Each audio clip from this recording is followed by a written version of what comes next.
მეთოდია. მეთოდი, რომლის წყალობითაც შეიძლება ხელახლა დაიწყოს სიცოცხლე. როდესაც ფსიქოლოგიურ კომპლექსებს ვერ მკურნალობენ ფსიქოთერაპევტები თერაპიული მეთოდით, პლასტიკური ქირურგია ამას აკეთებს ქირურგიული მეთოდით. აი აქ მოხდა ჩარევა და ის კი არა რომ ვთქვათ აღუდგინეთ, ვუმკურნალეთ და პარალიზებულ კუნთებს, ვუმკურნალეთ პარალიზებულ სულს. სწორედ ასე, პარალიზებული თვალი, პარალიზებული სახე, საბოლოოდ კი პარალიზებული სული, რომლის განკურნების ათასობით მაგალითი დღეს ციცინო შურღაიას ანგარიშზეა. ხშირად სრულიად უანგაროდ, ისე საკუთარი თავისთვის ერთგვარი საჩუქრის სახით, როგორც მაგალითად პტოზის მქონე ამ ახალგაზრდა კაცის შემთხვევაში. პტოზთან დაკავშირებით მე მაქვს რამდენიმე ჩემი პატენტი, 3. ავიღე ნერვი ფეხიდან, გადავნერგე სახის ერთ-ერთი ნერვი გამოვიყენე და ჩავდგი კუნთში, რომელიც წერს ზედა ქუთუთოს. ეს ძალიან მოეწონათ ლონდონში და მქონდა რამდენიმე მიწვევა და ასე შემდეგ. ეს როდესაც ბავშვი მოვიდა იმ კლინიკაში, სადაც მე ვმუშაობ, იმათ არ იციან ეს ისტორია და მეკითხებიან, ამ პაციენტს რამეს უშველი დედა მოიყვანა, 20 წლის ბიჭია, 17 წლის ასაკში დაეცა და მის მერე პტოზით დადის, არ იცის სად მივიდეს. მოთხე რა თქმა უნდა მე გავაკეთებ ამას. ხა კლინიკის დირექტორს მასლა გააკეთებო, 15 წუთში გავაკეთებ. 15 წუთში გაკეთებული ოპერაციას იმას არ ნიშნავს, რომ შენ არაფერი არ აქვს ჩადებული და ეს ოპერაცია არაფერი არ ღირს. ეს ოპერაცია ღირს წლები, ეს დაკვირვება, ეს ოპერაცია არის ჩემი გამოცდილება და ჩემი ბევრი რამ, მაგრამ იცით რა შეა დიცულოვნება ადამიანის რაღაცა გააჩუქო. შენ დიცულოვნება ნიშნავს შენს მაღალ წარმოშობას. ყველაზე დაბალი წარმოშობის ადამიანები არიან ძუნწები. ძუნწი არ უნდა იყოს. აქ სიძუნწე რაში იყო? ეხლა მე ჩემი ჟესტი გავაკეთე ესეთი, რომ ეს ოპერაცია გავუკეთეთ ვაჩუქეთ ამ ბავშვს და ჯერაც ჭკუაზე ვერ მოდის. ასეთი ჟესტების უფლება კი თავს მაშინ შეიძლება მისცე, როცა პაციენტი შენთვის შემოსავლის წყარო კი არა, დასახატად გამზადებული ფერწერული ტილოა, რომელიც ხელოვანის ფუნჯის მოსმას ელოდება. ესთეტიური ქირურგია არის ხელოვნება და ხელოვნებას ყოველთვის პროდუქტი აქვს. ჩვენი პროდუქტი არის ოპერაცია და სასურველია ეს ხელოვნების პროდუქტი მოეწონოს არა მარტო იმას, ვინ შექმნა ეს ხელოვნების, არამედ იმას, ვინ შეხედავს ამას. შენი თვალი მთავარია ვინ აფასებს. საბოლოო პროდუქტის მიღებამდე კი ქირურგს ხანგრძლივი მძიმე შრომა უწევს, რასაც ერთგვარად ქირურგის თანდაყოლილი ალღო და იმის შეგრძნება აიოლებს, რომ მას ეს ნამდვილად შეუძლია და ყველაფერი კარგად გამოვა.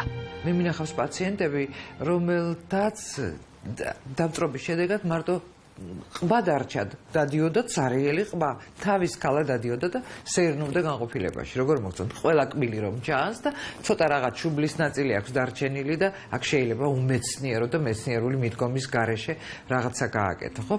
იმისათვის რომ დღეს პატენტები ძალიან ბევრი დამიგროვდა, მე გასაფორმებელი ასპირანტები აფორმებენ, რით რამ გამოიწვია, იცით? ჯერთი დაგროვდა გამოცდილება.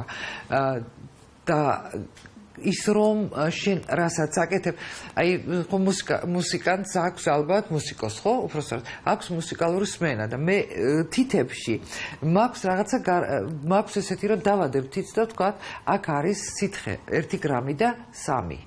იქ არ იქნება 1 გრამი და 4, იქ იქნება 1 გრამი და 3 და ყველა ოცდება ხოლმე. სწორედ ამის გამო ქირურგი შურღაია საოპერაციოში დამსწრეთა წინაშე ქირურგიული იმპროვიზაციის ნაირ-ნაირ მაგალითებს იძლევა და ყოველდღიურად თითოეულ ოპერაციაზე ამტკიცებს, რომ არ არსებობს ერთი საერთო წესი, უბრალოდ არსებობენ ძლიერი და შემოქმედი ქირურგები. შემიძლია მივცე ჩემ თავს უფლება და მქონდეს ის გამბედაობა, რომ არც ერთი წინა ოპერაცია არ გავდეს მეორეს და 98 წლის შემდეგ მეხმარება სულ ერთი და იგივე ასისტენტი და მეძახის ვიდუმლენდიას. ეს რა გააკეთე დღეს მეუბნება. ხო, ის გუშინ რო ეგრე არ გაგიკეთებია, ჯერ მოთხარ არც ერთ სახე ერთმანეთს არ გავს. უკვე გძნობს, რომ მე ყოველ ოპერაციას არც ერთი წინა ოპერაცია არ მეორდება, აღარ არის უკვე საინტერესო.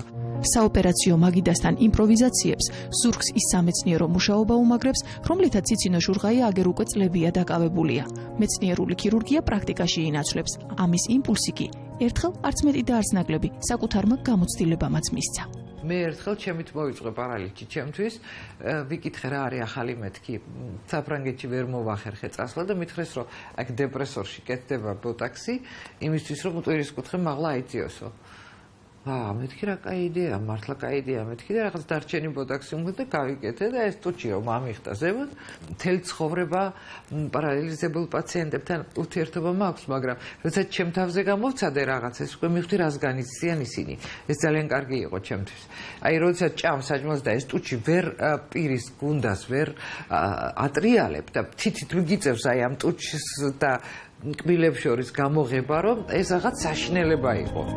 პირადი დისკომფორტის განცდა 12 ახალი პატენტით. მკურნალობის 12 ახალი მეთოდის დანერგვით დაგვირგვინდა. თუმცა ცნობილი მეცნიერი და პრაქტიკოსი ქირურგი პირველ რიგში მაინც უბრალოდ ქალია, რომელიც თავის ბოვლის საკუთარ რეცეპტს მაყურებელსაც უმხელს და საექიმო ქალური რეკომენდაციების მთელს კასკადს გვთავაზობს. თავის მოვლა არის მუშაობა. ისეთივე დამერწმუნეთ, უფრო ძნელია, ვიდრე ნებისმიერი სადოქტორო დისერტაციის დაწერა. ეს არის შრომა, ყოველდღიური შრომა. შენი თავის მართვა. მოდი რჩევის სახით გეტყვით, უნდა იცოდე ყოველთვის 5 რამ. იმისთვის რომ არ დაბერდე, პირველ რიგში უნდა იყო ჯანმრთელი. და თუ დავაკვირდებით სიცოცხლის ხარისხის, ცხოვრების ხარისხის, პირველი მაჩვენებელი არის ჯანმრთელობა. რომ იყო ჯანმრთელი, უნდა იცოდე აუცილებლად რამდენი გაქვს წნევა. რამდენია შენი წონა, როგორია შენი წელის ზომა, რამდენი გაქვს ხოლესტერინი და რამდენი გაქვს შაქარი. ეს აუცილებელი პირობაა იმისთვის, რომ არ დაბერდე. არაფერს არ მოაქვს ვნება ჯანმრთელობისთვის უფრო მეტი, ვიდრე ცხიმს. წარმოიდგინეთ, მთლიანად სიძარღვებში სულ მოძრაობს ცხიმიანი სისხლი. მე ვარ მიკროქირურგი და ხშირად ოპერაციებს ვაკეთებ და ხედავ, რომ ეს სისხლი გავს როგორც ცხიმიანი ბორშს, რომელსაც მე ბავშვობაში არ ვჭამდი და მცემდნენ ამის გამო. აი ესე მოძრაობს ეს ცხიმიანი სისხლი ორგანიზმში და ილექება სისხლის კედელზე. ეს ნიშნავს უკვე ათეროსკლეროზს. ეს ნიშნავს მე რომ მინდა რომ გავკერო სისხლი, ხედავ რომ არ იკერება, იმიტომ რომ იქ არის ფოლაკებით. აი ამას მე ჩემი თვალით ვხედავ თითქმის ყოველ დღე, როდესაც ვაკეთებ მიკროქირურგ ოპერაციას. ასე რომ გავფრთხილდით, იკვებეთ ზომიერად და ერიდეთ ჩამოთვლილი პროდუქტების მიღებას. ეს გაცილებით უფრო ეფექტური იქნება, ვინმე მსოფლიოს ყველა კუთხის დიეტა ერთად აღებული. რამდენი დიეტაც არ უნდა იყოს. ყველა შესწავლილი მაქვს მე ფრანგული, იტალიური, კრემლიოვსკაია, ინდური, იაპონური დიეტა. მე ერთხელ ხუმრობდი ხოლმე ერთ დიეტაზე ზივარ ფრანგულზე, მაგრამ შია და ამიტომ იტალიურიც დავამატე და ხა ორზე. ცოტა თუ არ ყოფნის ერთი დიეტა, შეიძლება ორზე დაჯდე ერთდროულად. ნუ მაინც ყველა დიეტას აქვს ერთი ნიშანი. არ ადამიანმა უნდა თქვას უარი მარილზე, შაქარზე და ფქვილზე. ჩვენს რჩევებს რომ მარილიც მოვაყაროთ, მარილის შესახებაც უნდა გითხრათ ორიოდე სიტყვა. აი გეტყვით, აიღეთ ჭიაყელა, რომელიც გინახავთ ალბათ ყველას, ჭიაყელა, რომელიც წვიმის შემდეგ დასვალზეა და დააყარეთ მარილი, რა მოვა, დაიშლება. რას უშვება მარილი გზებს, რას უშვება მარილი ჩვენს ავტომობილებს, შლის, აი ესევე შლის სიძარღვებს. თუ გინდათ რომ იყოთ დიდხანს ჯანმრთელი, თქვენი სიძარღვები უნდა იყოს ჯანმრთელი და სიძარღვები საზიანებს ცხიმი, მარილი.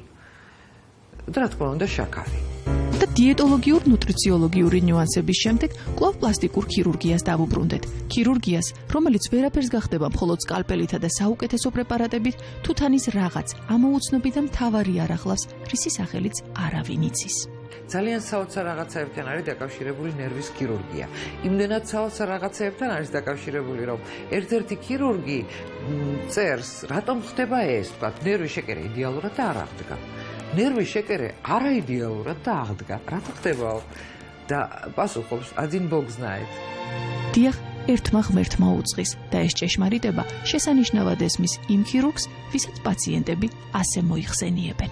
Как зовут доктора, который вас преобразил, Неля?